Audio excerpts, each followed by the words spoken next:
Makukulay na selyong nakalakip sa bawat pakete ng mga sigarilyo sa bansa na inimprenta ng Apo Production Unit Incorporated, pinarangalan bilang Best Design.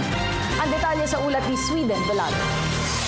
Sa nakaraang Excellence in Tax Stamps Awards 2015 na ginanap sa Miami, Florida, USA, noong ika-12 ng Nobyembre, 3 prestihiyosong parangal ang iginawad sa Apo Production Unit Incorporated dahil sa mga naimprenta nitong excise tax stamps. Each cigarette case needs to have a stamp attached to it. And our stamp nowadays, they're very beautiful. They are winners.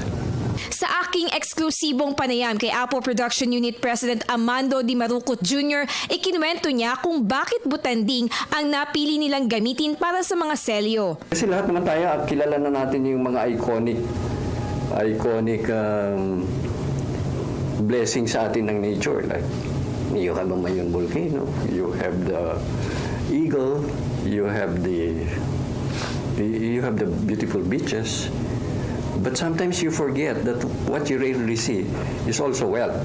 Deep down there, you have beautiful corals. Di ba?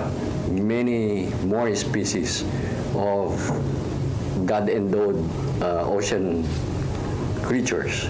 And the butanding is outstanding. Ibinahagi naman ni General Manager Jimbo Aldaba kung bakit at para saan ang iba't ibang kulay ng mga selyo. There are 6 different colors. Yeah, the 6 different colors are there because the BIR has 6 different tax classes.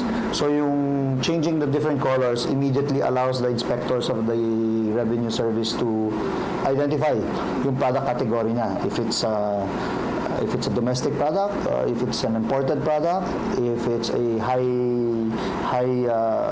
tax category or a low tax category, they classify it according to the price of the product. Bukod sa magandang disenyo, pangunahing layunin ng pagdikit ng mga selyo sa bawat pakete ng mga sigarilyo ay maiwasan ang pagbebenta ng mga peking produkto para na rin sa kaligtasan ng mga kababayan nating kumukonsumo ng mga produktong tabako.